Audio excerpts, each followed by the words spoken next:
Admiral D.K. Tripathi, Chief of Naval Staff, very dynamic and well-performing Member of Parliament, Sri C.M. Ramesh, Vice Admiral Rajesh Pendharkar, Yafoshish in Sea, Eastern Naval Command, Admiral V.S. Shekhawat and Admiral Sunil Lamba, former Chiefs of the Naval Staff, Vice Admiral R. Swaminathan, Controller of Warship Production and Acquisition, Commodore P.R. Hari, retired CMD, Gordon Reach Shipbuilders and Engineers Limited, Captain Jagmohan, retired CMD, Mazgaon Dock Shipbuilders Limited, Captain Vikas Sood, Commanding Officer, Designate INS Udaygiri, Captain Robin Chakrabarti, Commanding Officer, Designate INS Himgiri, defence ministry और Indian Navy के सारे officials, media के मित्रों, देवियों व सज्जनों, आज INS Udayagiri और आईएनएस हिमगिरी की कमीशनिंग के इस हिस्टोरिक मोमेंट पर आप सबके बीच उपस्थित होना मुझे बेहद अच्छा लगा है। मैं राष्ट्र की तरफ से इंडियन नेवी के मेन एंड वीमेन के प्रति कृतज्ञता व्यक्त करता हूं, जो पूरे डेडिकेशन के साथ राष्ट्र की सेवा में लगे हुए हैं।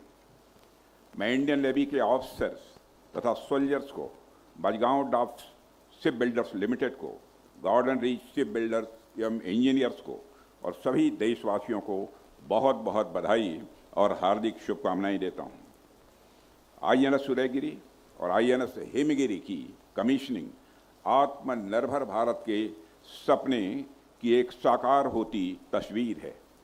साथ ही हमारे विजन और कमिटमेंट का भी मैं मानता हूं कि यह प्रमाण है।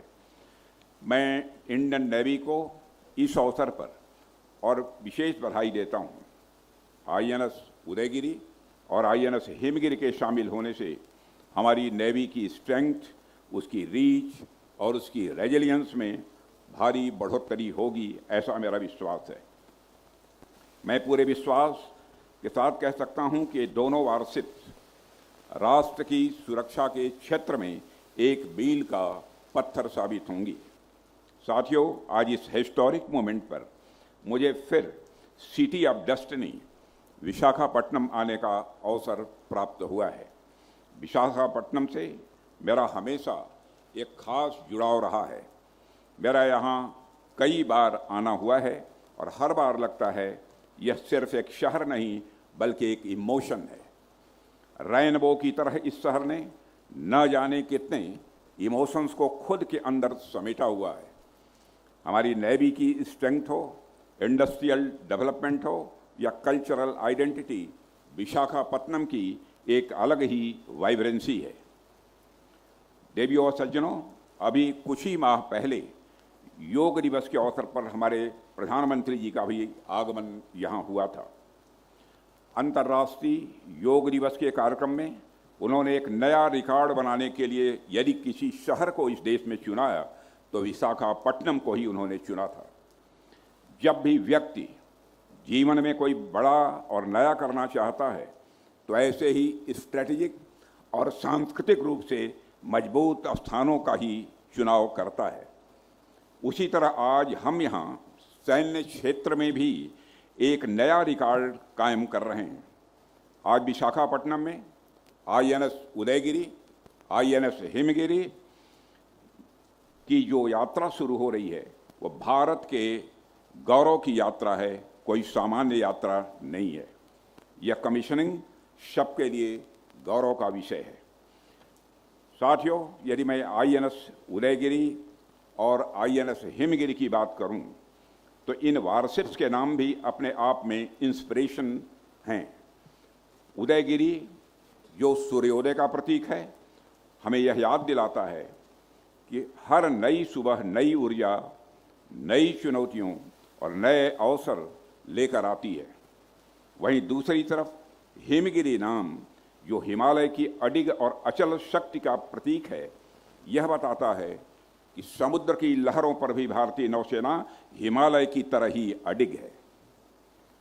देवियों व सज्जनों, जैसा कि आप सब जानते हैं कि जीआरएससी द्वारा निर्मित हिमगिरी और एमडीएल द्वारा निर्मित उदयगिरी, ये दोनों अत्याधुनिक वारशिप्स हैं जिन्हें पूरी तरह भारत में ही निर्मित किया गया है। इन वारशिप्स के हथियार और सेंसर पैकेज इन्हें सागर का अजेय प्रहरी बनाते हैं। मुझे बताया गया है कि इन वारशिप्स में कई एडवांस कैपेबिलिटीज भी शामिल हैं। ये दोनों वारशिप लंबी दूरी तक मार करने वाली और surface to surface air missiles, supersonic BrahMos missile, स्वदेशी rocket launcher, torpedo launcher, combat management system और फायर कंट्रोल सिस्टम जैसे अत्याधुनिक और बेहद जरूरी सिस्टम से पूरी तरह लैस हैं। मुझे पूरा विश्वास है ये दोनों वारशिप्स समुद्र में चलने वाले बेहद जटिल और जोखिम भरे अभियानों में एक गेम चेंजर साबित होंगी ही। साथियों, ये वारशिप्स हमारी सुरक्षा व्यवस्था को तो मजबूत करेंगी ही, साथ ही हमें ह्यूमैनिटेरियन असिस्टेंस और डिजास्टर रिलीफ के मिशंस को भी स्वाभाविक रूप से ताकत देंगी। मैं समझता हूं कि इंडियन नेवी में इनकी कमीशनिंग हमारे नेबरहुड फर्स्ट और महासागर यानी mutual and holistic advancement for security and growth for all in the region की हमारी पॉलिसी को भी मजबूत करने वाला कदम भी है। साथियों, आज जब आईएनएस उदयगिरी और आईएनएस हिमगिरी हमारे बेड़े में शामिल हुए हैं तो मुझे एक कथन याद आ रहा है कि old warships never die, they are resurrected in another avatar. आप में से कई लोगों को यह पता होगा कि 1974 और 1976 में हिमगिरी और आईएनएस उदयगिरी को हमारी नेवी में कमीशन किया गया था। आज जब हम मॉडर्न डे आईएनएस हिमगिरी और आईएनएस उदयगिरी की कमीशनिंग पर उपस्थित हैं तो मैं ये कहना चाहूँगा यह सिर्फ भारतीय नौसेना की क्षमता में इजाफा नहीं है, बल्कि यह एक स्पष्ट संदेश भी है कि भारत अपनी समुद्री सीमाओं की सुरक्षा के लिए पूरी तरह से सक्षम है और किसी भी परिस्थिति में पूरी तरह से तुरंत प्रतिक्रिया देने के लिए भी तैयार है।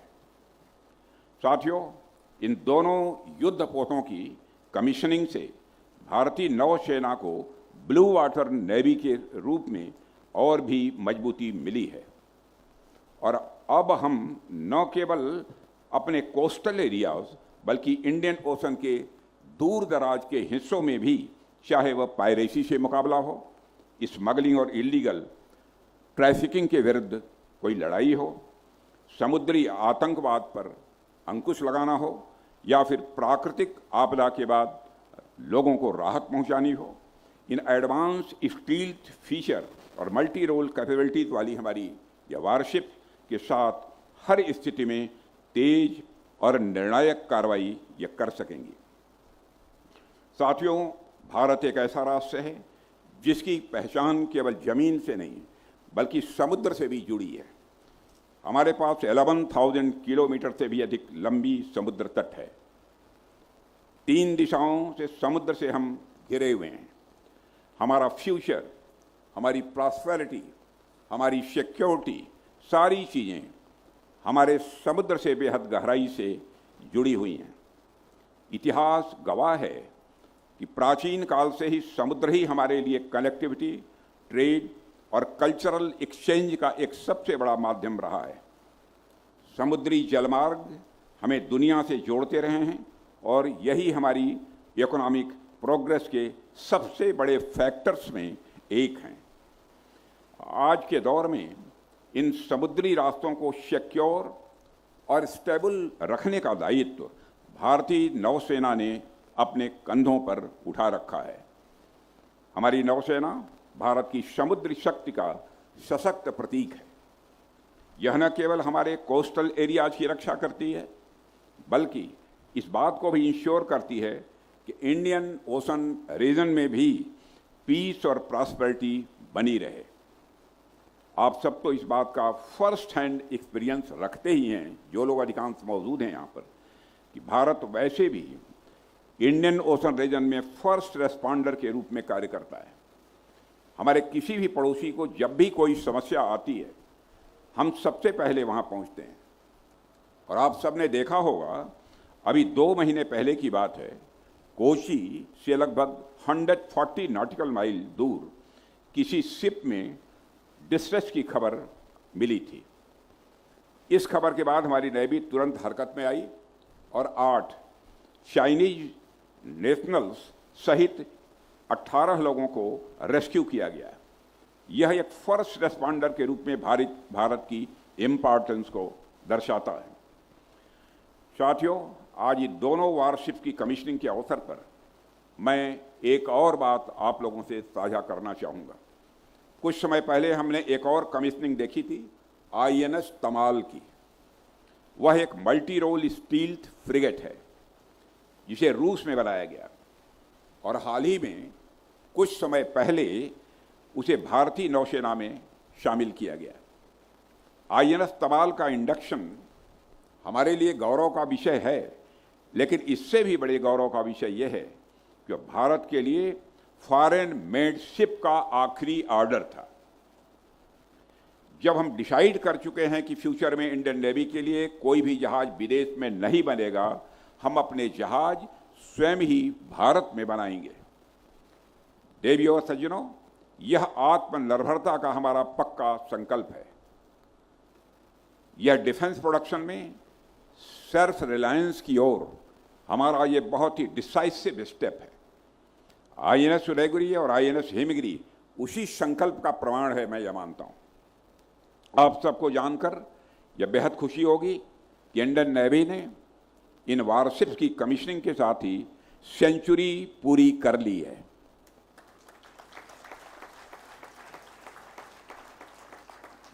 देवियों और सज्जनों, उदयगिरी भारतीय नौसेना के वारशिप डिजाइन ब्यूरो द्वारा स्वदेशी रूप से डिजाइन किया गया यह 100वां 100th यह शिप है।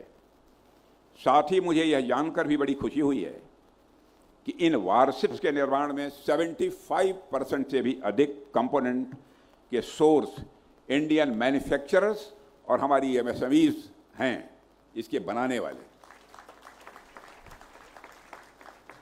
साथियों, नेवी के वारशिप डिजाइन ब्यूरो को 100 शिप्स बनाने में लगभग 50 साल लगे, लेकिन मेरा मानना है कि आने वाले 25 सालों में यानी 2050 तक आपकी डबल सेंचुरी निश्चित रूप से पूरी हो जाएगी। और मैं नेवी को एक बात के लिए और बधाई देना चाहता हूं। आज आपने स्वदेशी F-35 वारशिप लॉन्च कर दिया है। दुनिया में एक देश के पास हवा में उड़ने वाला F-35 है। आपने समुद्र पर दौड़ने वाला F-35 बनाकर दिया है, वह भी मेड इन इंडिया है। आप सबको मेरी तरफ से बधाई।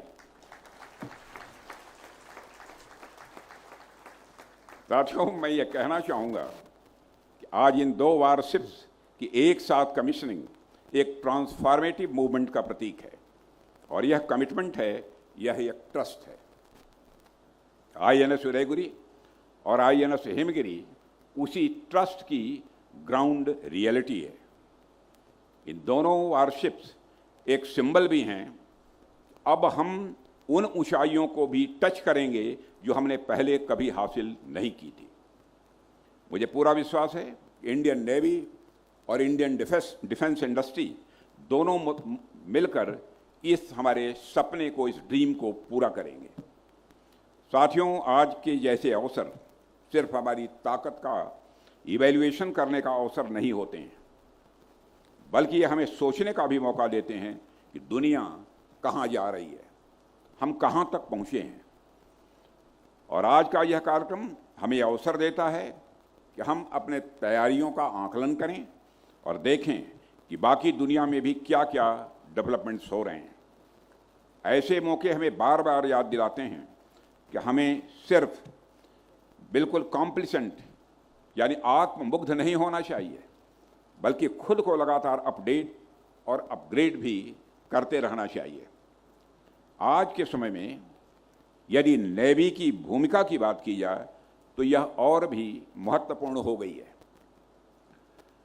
हम भारत को वेस्टर्न रीजन यानी पश्चिमी क्षेत्र की यदि भारत के पश्चिमी क्षेत्र की यदि हम बात करें तो अरेबियन सी से लेकर मिडिल ईस्ट और ईस्टर्न अफ्रीका सी बोर्ड के क्षेत्र में हमें अलग अलग प्रकार की नेवल एक्टिविटीज़ देखने को मिलती है। यहाँ की जियो स्ट्रेटजिक सिचुएशन ऐसी है कि यह सीधा हमारे इकोनॉमिक डेवलपमेंट को प्रभावित करने की भी क्षमता रखती है। हमारी energy requirements, oil, natural gas, ये सब बहुत हद तक इस क्षेत्र की सुरक्षा पर ही निर्भर करते हैं। इसलिए नेवी का रोल सिर्फ समुद्र में सुरक्षा संबंधी गश्त लगाने तक ही सीमित नहीं है, बल्कि हमारी नेशनल इकोनॉमिक सिक्योरिटी का एक बड़ा पिलर है। देवी और सज्जनों, और जब हम ईस्टर्न साइड की तरफ नजर डालते हैं तो वहां भी इसी तरह के सिक्योरिटी चैलेंजेस हम देखते हैं। इंडियन ओशन में जो पावर प्ले चल रहा है इस समय, इंडियन ओशन में जो पावर प्ले चल रहा है वो हमें बार बार अलर्ट करता है। यहाँ कई देशों के इंटरेस्ट टकराते हैं और इस वजह से हमें भी अपनी मैरीटाइम प्रिपेयर्डनेस को मजबूत बनाए रखने की ज़रूरत है। साथियों, मैं बार बार कहता हूँ कि हमारा उद्देश्य शक्ति प्रदर्शन नहीं है। भारत कभी भी एग्रेसिव एक्सपेंशनिज्म में विश्वास नहीं करता है। पूरा विश्व जानता है कि हमने कभी किसी देश पर पहले हमला नहीं किया है।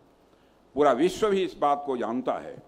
The whole world is a family, यानी वसुधैव कुटुंबकम का संदेश भी सारे विश्व को दुनिया के किसी देश की धरती से गया है तो केवल और केवल हमारे और आपके देश भारत की धरती से ही गया है। लेकिन इसका मतलब ये भी नहीं है कि हम कभी पीछे हट जाएं। जब हमारी सुरक्षा पर हमला होता है तो हम उसका सही रिस्पांस देना भी जानते हैं।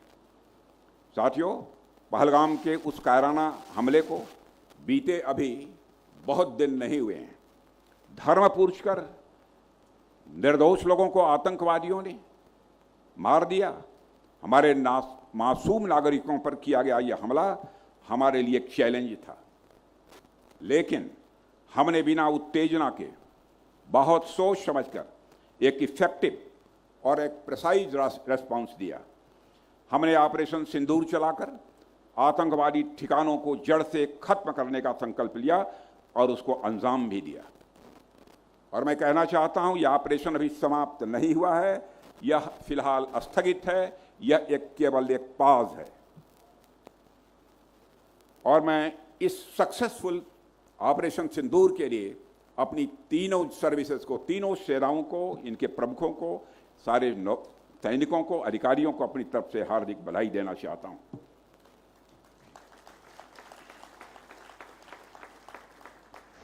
साथियों, भारत ने हमेशा दुनिया को शांति का संदेश दिया है, यानी हम अपनी तरफ से कभी भी जंग नहीं छेड़ते हैं।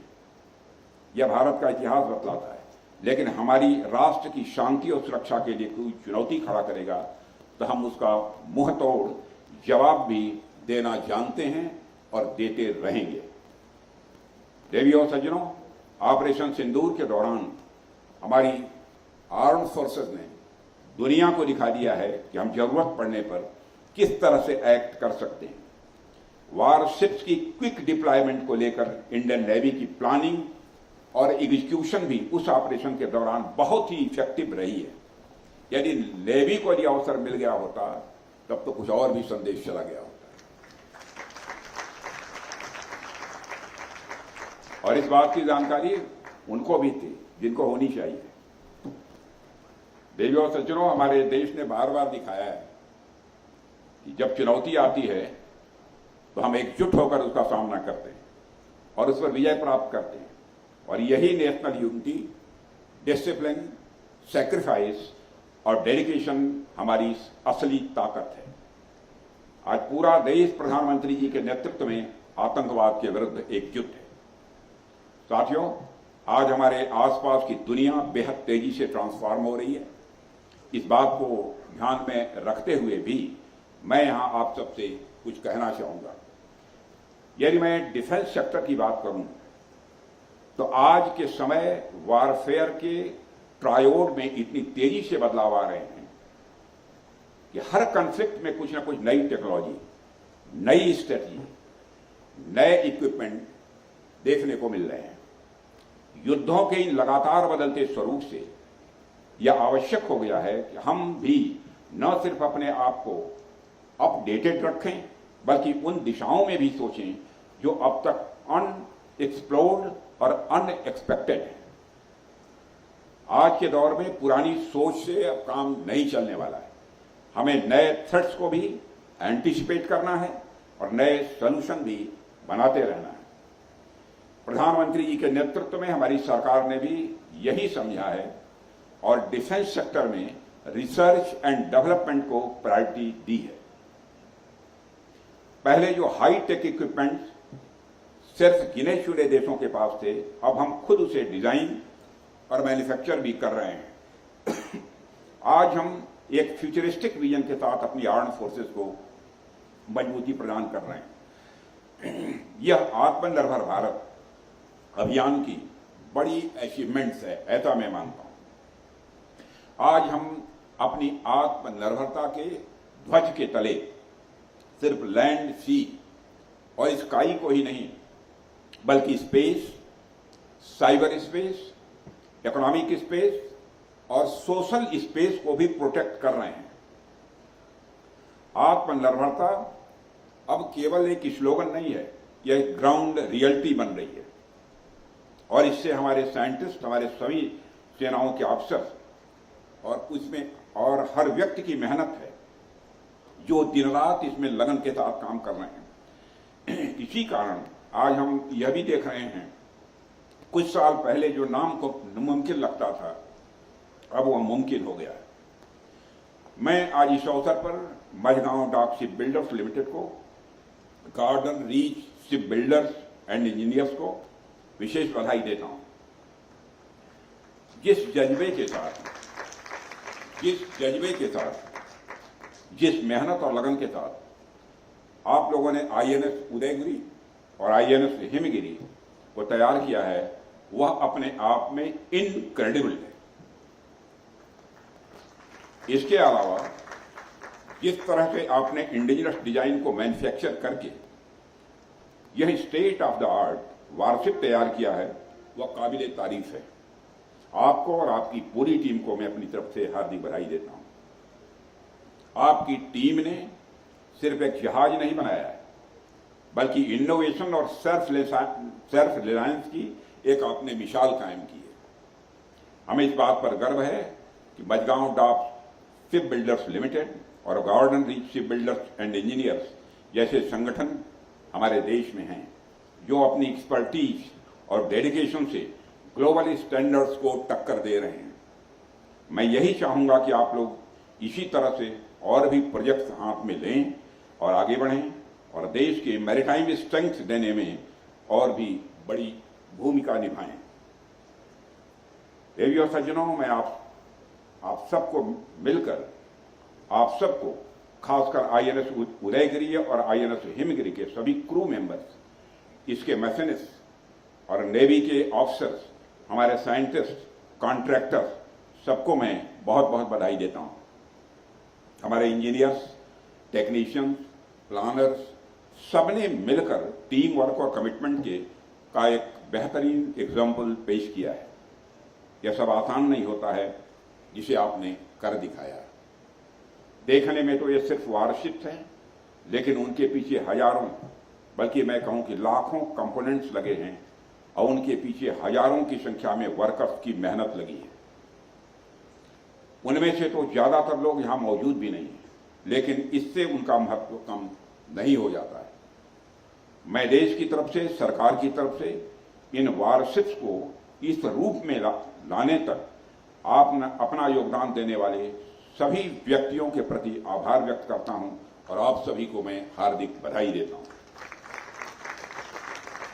आइए हम सब मिलकर यह संकल्प लें कि हम यहीं नहीं रुकेंगे, हम लगातार खुद को अपग्रेड करेंगे और अपनी सेना को बेस्ट पॉसिबल इक्विपमेंट देंगे और देश की सुरक्षा के लिए हमेशा कमिटेड रहेंगे।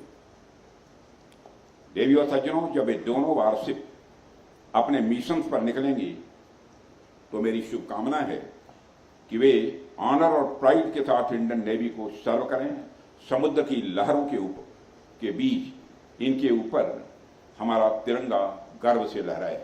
अंत में एक बार फिर से आप सभी को ढेर सारी शुभकामनाएं देते हुए अपना निवेदन यहीं समाप्त करता हूं। आप सबको बहुत बहुत धन्यवाद।